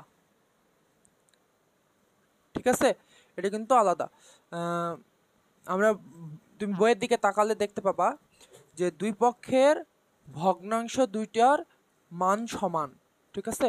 দুই পক্ষের ভগ্নাংশ দুইটার মান সমান, আবার দুই পক্ষের লব সমান কিন্তু হর অসমান। এদের লবের মান একই, মাত্র শূন্য হলে দুই পক্ষ সমান হবে। এই লবের মান একমাত্র 0 হলেই এদের দুই পক্ষ সমান হবে। এটা পড়ে তুমি কি বুঝলা? এটা পড়ে তুমি কি বুঝলা? কিছুই বুঝতে পারো নাই, ঠিক আছে? তোমরা এই জিনিসটা পড়ে কিছু বুঝতে পারো না। আর একবার পড়ো। দুই পক্ষের ভগ্নাংশ দুইটির মান সমান, আবার দুই পক্ষের লব সমান কিন্তু হর অসমান। এদের লবের মান একমাত্র 0 হলেই দুই পক্ষ সমান হবে, ঠিক আছে? এটা পড়ে কিন্তু স্বাভাবিকভাবেই স্টুডেন্টরা কিছু বুঝবে না। তো কি এটার ব্যাখ্যা আমি দিচ্ছি সুন্দর করে, যে ধরো তোমার কাছে a divided b equal to a divided c এমন একটা সমীকরণ আছে, ঠিক আছে? লিখলাম না, এমন একটা সমীকরণ আছে। তার দেখো দেখো এটা সমান, এটা সমান, দেখো এটা b, এটা মনে করো হচ্ছে c, এমন একটা সমীকরণ আছে, ঠিক আছে? তো যেখানে a কিন্তু a একই মানে কি লব একই, কিন্তু b আর c আলাদা, মানে কি হর আলাদা, b এবং c আলাদা। এখন এই সমীকরণটা কখন সত্য হবে, ঠিক আছে? এটা প্রশ্ন, এই সমীকরণটা কখন সত্য হবে, ঠিক আছে? তো দুইটা ক্ষেত্রে, ঠিক আছে? নাম্বার এক, যদি b ইকুয়াল টু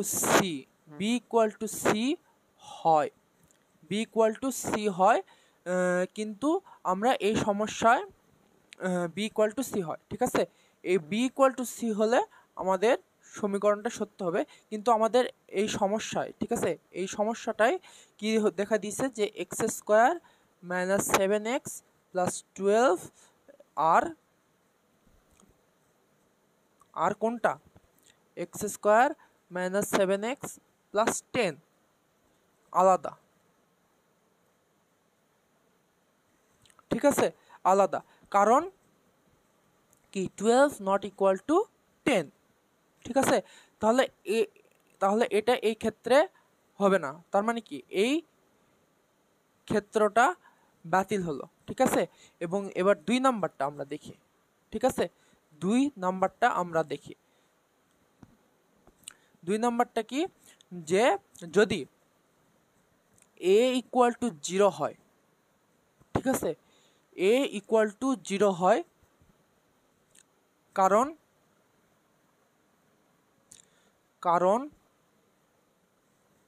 0কে যে কোনো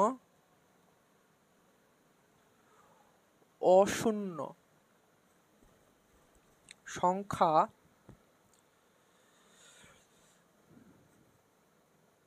দিয়ে ভাগ করলে, 0কে যে কোনো অশূন্য সংখ্যা দিয়ে ভাগ করলে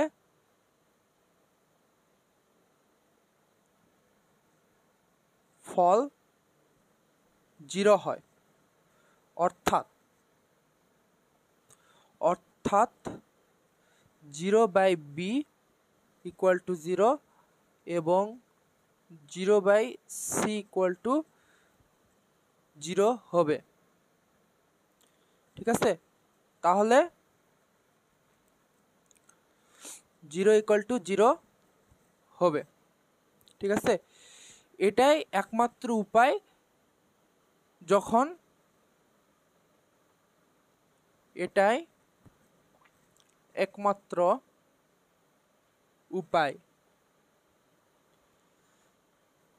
যখন b not equal two c, ঠিক আছে? b not equal two c হওয়া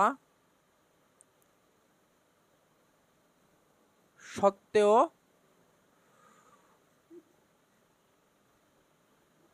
উভয় পক্ষ সমান হতে পারে,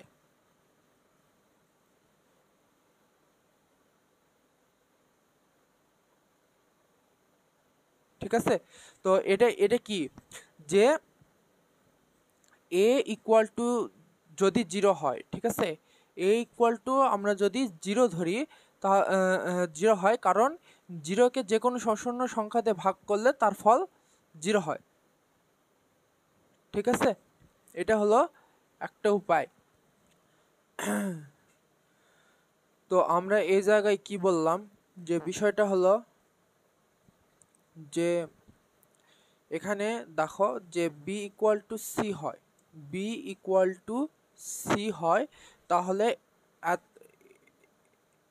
এইটা আর হলো হচ্ছে এইটা, ঠিক আছে, দুইটার হর আলাদা। ঠিক আছে, এই দুইটার হরটা কি আলাদা।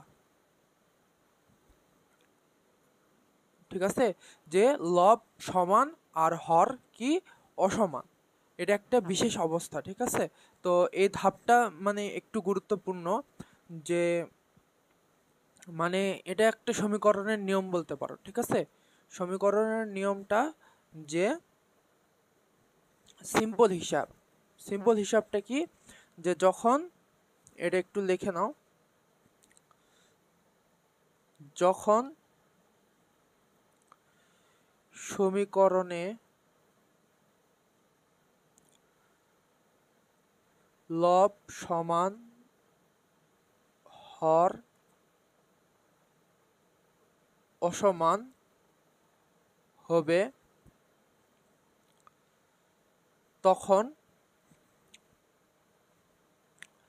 তখন হলো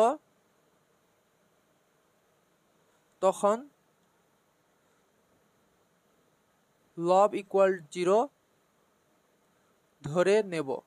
ঠিক আছে, এটা শর্টকাট। ঠিক আছে, একটু তোমাদের বুঝলেই যথেষ্ট। ঠিক আছে, যখন এই ধরনের অঙ্ক আসবে, যখন দেখবা যে হর সমান, ঠিক আছে, হর অসমান কিন্তু লব সমান, তখন লব ইকুয়াল টু 0 ধরে নিবা।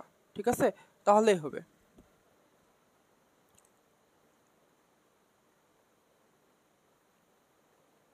ঠিক আছে, তো তখন এই বিষয়টা ধরে নিলেই তোমাদের হিসাব কমপ্লিট সহজভাবে। ঠিক আছে, তো এটা সমীকরণের একটা মূল ব্যাখ্যা, যে এখানে a ইকুয়াল টু 0 হয়, তাহলে 0কে যে কোনো অশূন্য মান দিয়ে ভাগ করলে ফল শূন্য হয়, অর্থাৎ 0 divided b equal to 0, 0 divided c equal to 0, তাহলে 0 ইকুয়াল টু 0 হবে। এটাই একমাত্র উপায় যখন B not equal to C হওয়া সত্ত্বেও উভয় পক্ষ সমান হতে পারে। ঠিক আছে, তো এই জিনিসটা এটা একটু মনে করো যে একটু পেঁচানো, তোমার এই বিষয়টা কি একটু মনে রাখলে হবে। যখন সমীকরণে সমান হয়,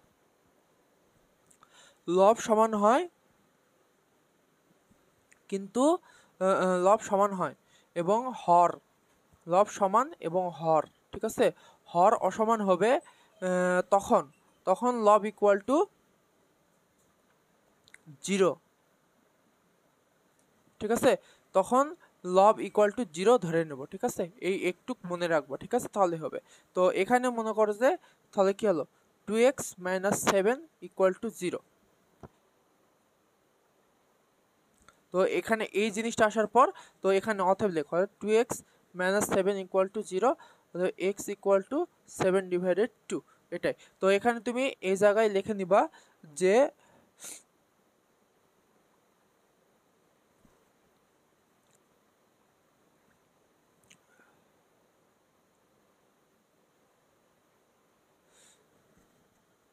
দুই পক্ষের লব সমান ও হর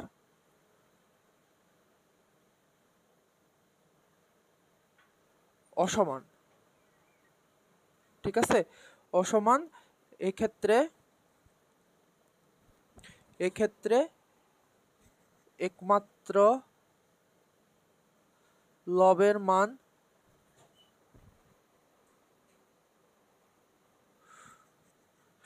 শূন্য হলেই দুই পক্ষ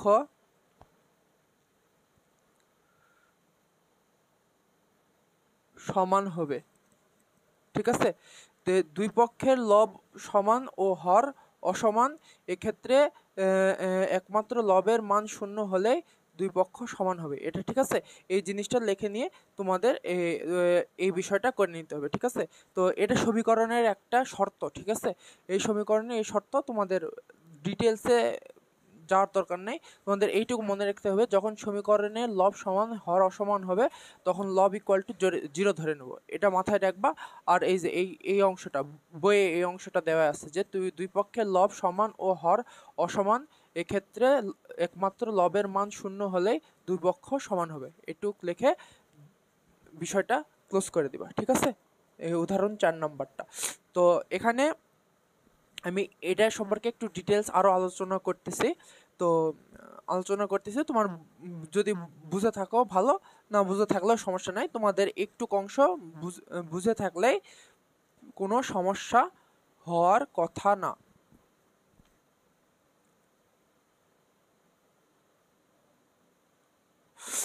ঠিক আছে, এখানে একটু ডিটেলস বুঝে দিই, এটা তোমার ম্যান্ডেটরি না। ঠিক আছে, এখানে লিখি ম্যান্ডেটরি না বোঝা, কিন্তু ম্যান্ডেটরি নয়। ঠিক আছে, কিন্তু তোমাদের এই একটু বিষয়টা মনে রাখলে তোমাদের এটা হয়ে যাবে। ঠিক আছে, সমীকরণে এটা একটা শর্ত।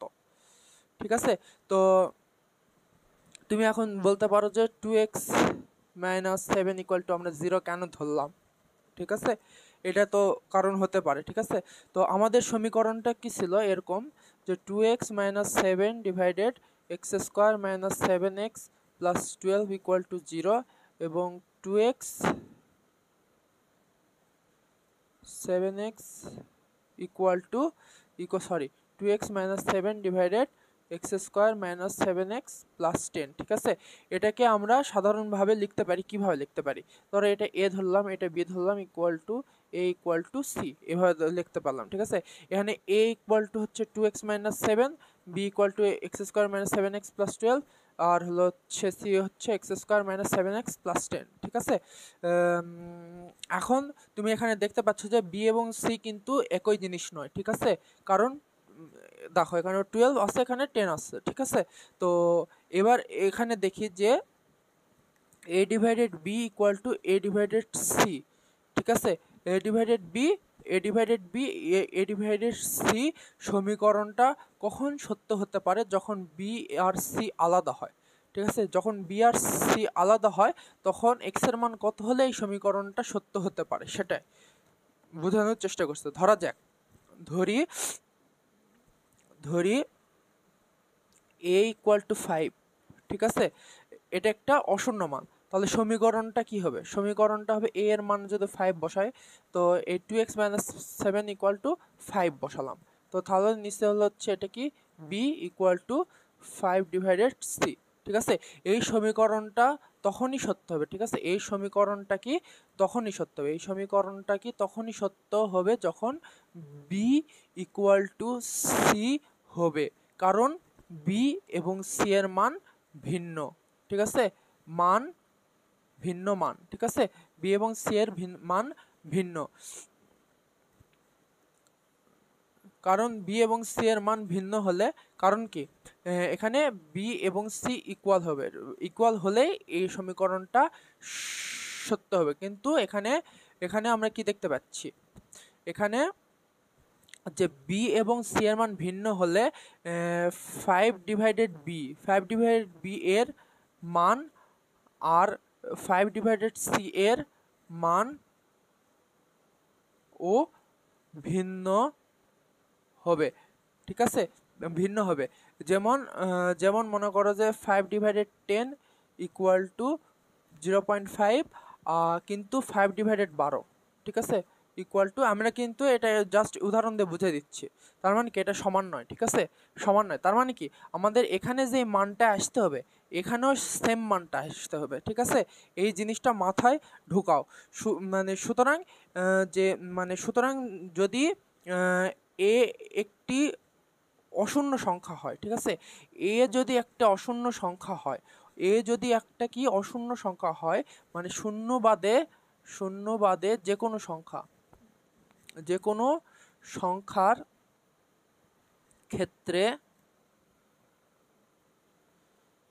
ক্ষেত্রে b ≠ c হবে, আর এটা কিন্তু আমাদের সমীকরণ সিদ্ধ করবে না। ঠিক আছে, তাহলে কি a divided b = a divided c কখনোই সত্য হবে না। কখনোই কি সত্য হবে না।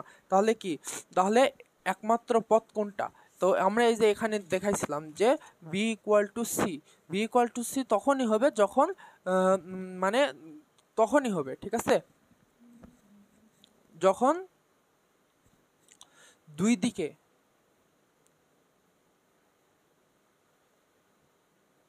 মানে কি এই সমীকরণটা কি তখনই সত্য হবে যখন বি ইকুয়াল টু সি হবে।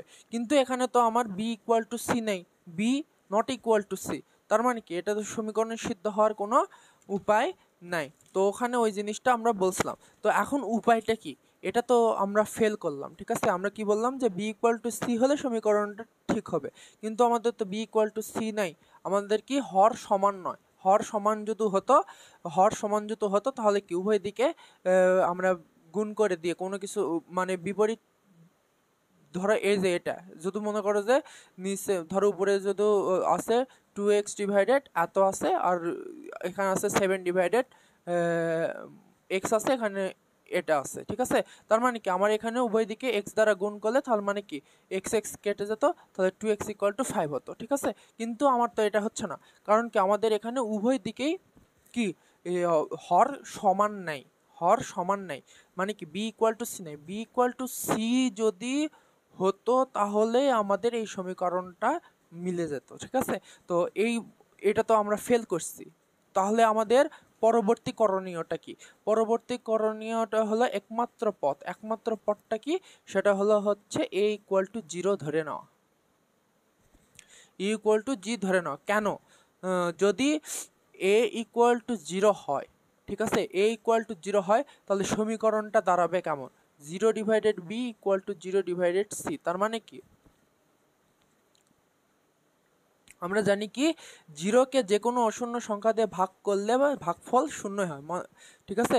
তো তুমি এই জিনিসটা মনে রাখবে, সেটা হচ্ছে হর শূন্য হলে হতে পারবে না, ঠিক আছে। হর কখনোই শূন্য হতে পারবে না, কারণ তাহলে সেটা অসংজ্ঞায়িত হয়ে যাবে, ঠিক আছে। এক্ষেত্রে এক্ষেত্রে কি যে জিনিসটা জরুরি সেটা হলো বি এবং সি এর মান শূন্য হবে না, ঠিক আছে। বি এবং সি এর মান কখনোই শূন্য হবে না, মানে কি বি এবং সি কি হর, তার মানে কি হর কখনো শূন্য হবে না, কারণ x square minus 7x plus 12, ঠিক আছে, x square minus 7x plus 12 is not equal to 0, ঠিক আছে।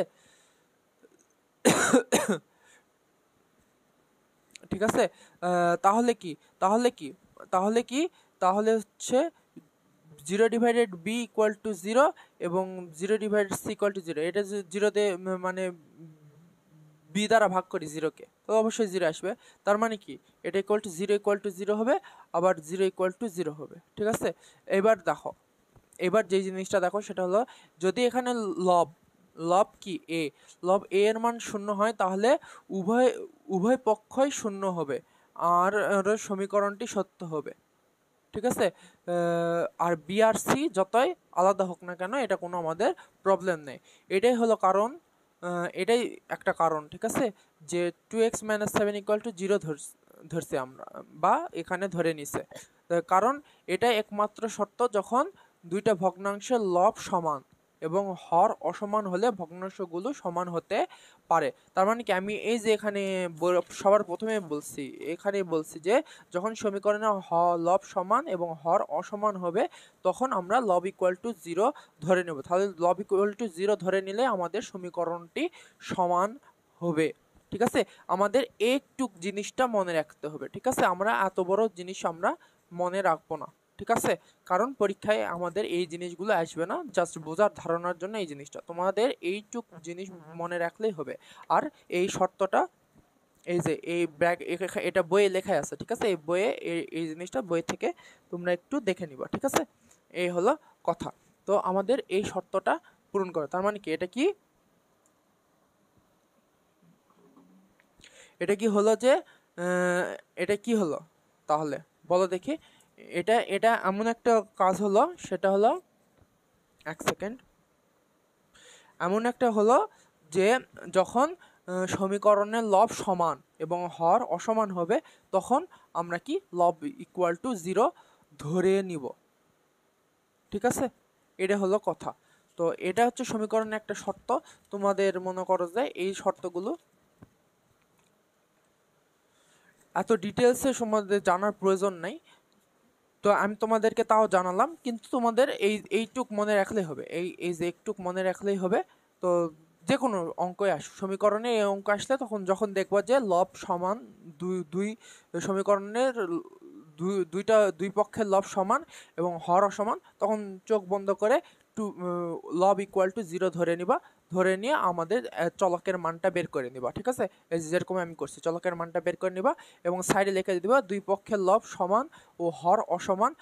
এক্ষেত্রে একমাত্র লবের মান 0 হলে দুই পক্ষ সমান হবে। ঠিক আছে, এই অঙ্কগুলা আসে না, কিন্তু জেনে রাখা ভালো। ঠিক আছে, এটা হলো হচ্ছে মূল কথা, উদাহরণ 4।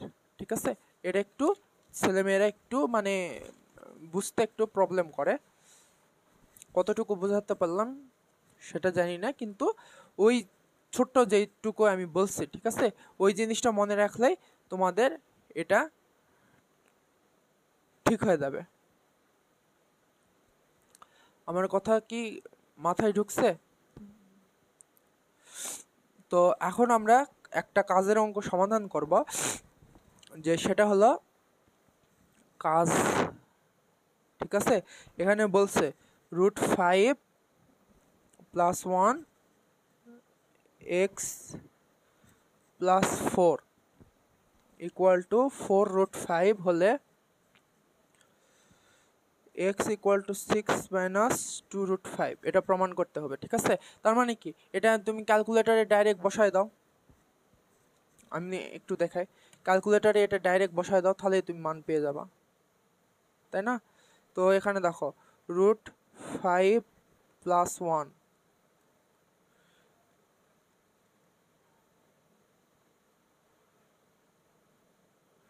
√5 + 1, তারপর কি x + 4, কি কাজ, = 4√5। ঠিক আছে, তারপর কি শিফট সলভ ইকুয়াল, আর হলো হচ্ছে কিসের মান, x এর মান বের করতে হবে। এই যে 2.016 এটা আসতেছে। ঠিক আছে, এখন এটা এই যে এই জিনিসটা আসতেছে, তখন তোমার মনে করো যে এটা নৈবত্তিকে দিল, তো 2.016, তখন নৈবত্তিকে হলো হচ্ছে ক খ গ ঘ দেওয়া থাকবে, ক খ গ ঘ দেওয়া থাকবে। তো তখন তুমি এখানে প্রশ্নে তুমি লিখে নেবে 0.018490। ঠিক আছে, এইভাবে লিখে নিবা। ঠিক আছে, এক জায়গায় লিখে নিয়ে তারপর তুমি অপশনগুলো তুমি হলো হচ্ছে ক্যালকুলেটরে চাপ দেবে, যেরকম 6 - 2√5, এটা আমাদের উত্তর। মনে করো যে এখানে গয়ে উত্তর আছে 6 - 2√5, তার মানে কি 6 - 2√5 তুমি এখানে দেখবা এই যে এটা আসলো। তো এখানে আমরা এটাকে করলাম, কিন্তু এটা আসলো না কেন সেটা আমি বুঝলাম না ব্যাপারটা, যে আমরা একটু আরেকবার চেষ্টা করি। ঠিক আছে, এটা তো আসার কথা।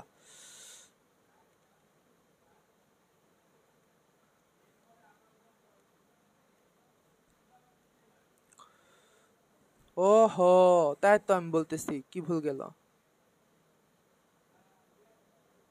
√5 এবার আসবে। দেখো আমি এটা ভুল করছি, এখানে x আর কি +4, এই যে এটা পুরাটা √5 + 1, এটার উপর পুরাটার উপর রুট চলে গেছে। ঠিক আছে, এই হলো, তারপর হলো ইকুয়াল টু কত দেওয়া আছে, 4√5।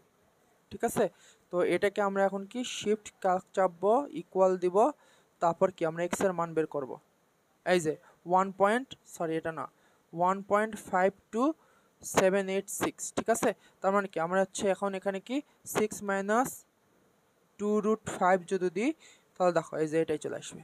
ঠিক আছে, তো এভাবে আমরা যদি আসে সলভ করব। ঠিক আছে, আর এখন আমরা যদি সিকিউ আসে সেটা কিভাবে সলভ করব, তো সেম ভাবে x এর মান বের করতে হবে। তো x এর মান বের করার জন্য আমরা এখানে দেখি x1 তো এখানে এক্স আছে, আমরা যদি এটা এদিকে পার করে দিই 4√5 - 4, 4 এদিকে পার করে দিলাম, তো √5 + 1 এক্স। এখানে আমরা কি করতে পারি?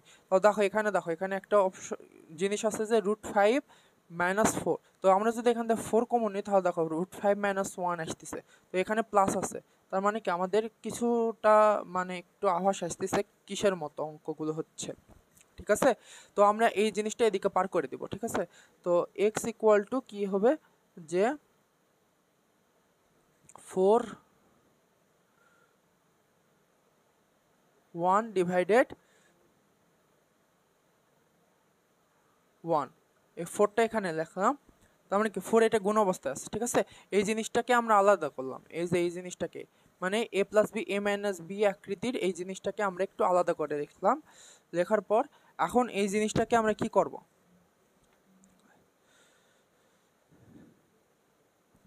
এই জিনিসটাকে আমরা একটু একটা কাজ করব, সেটা হলো যে অনুবন্ধী দ্বারা গুণ করব, ঠিক আছে। অনুবন্ধী দ্বারা গুণ করব, আমরা অনুবন্ধী দ্বারা গুণ আমরা পড়ছি, ঠিক আছে। অনুবন্ধী দ্বারা গুণ কি এই জিনিসটা আমরা পড়ছি যে এখানে হরে একটা অমূলদ সংখ্যা আছে √5 + 1, ঠিক আছে। এই ধরনের রাশিকে সরল করার জন্য একটু অনুবন্ধী রাশি দ্বারা লব হরকে গুণ করতে হয়, ঠিক আছে। মানে কি আমাদের হরে রুট আউট করতে চাই, হর থেকে রুটটা আউট করতে চাই, ঠিক আছে। আমরা কিন্তু এই জিনিসটা করছি, তার মানে কি আমাদেরকে কি করতে হবে? লব হরকে কি √5 + 1, ঠিক আছে, মানে হর দ্বারা লব হরকে গুণ করে দিতে হবে, তার মানে কি সেটাই অনুবন্ধী। তো 4 ইন্টু দিলাম, 4 ইন্টু দিলাম, তারপরে উপরে কি √5 এটা, আর +1 ডিভাইডেড √5 + 1 আর √5 + 1, ঠিক আছে। তো এখানে হলো অনুবন্ধী দ্বারা গুণ করে তুমি এখানে লিখে নিবা। তারপরে x = 4 ইন্টু, তো এটা কি বললো? a + b * a - b এর সূত্র বললো, তার মানে কি √5 তারপর হোল স্কয়ার -1, আর নিচে কি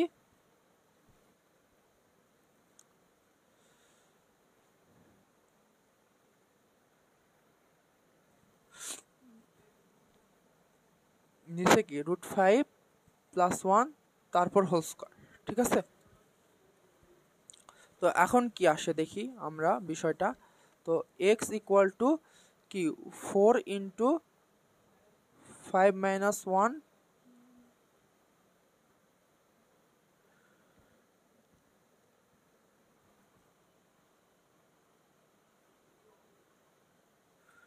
√5 - 1,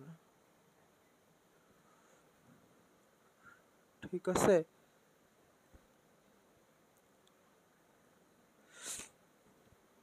না না, 1 মিনিট, এখানে একটু আমার ভুল গেছে বিষয়টা, ঠিক আছে। দেখো নাকি,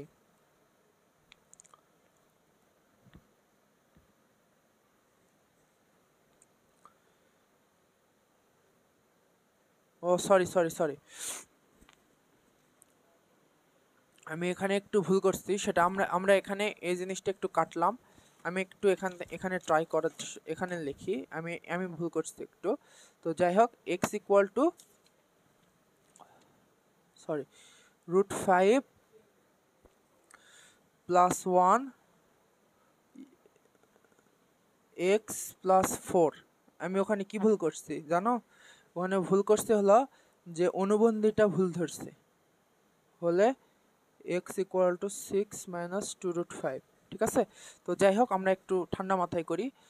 +1 x = 4√5 - 4, ঠিক আছে। আমরা ডাইরেক্ট এখানে পার করে দিলাম এই বিষয়টা।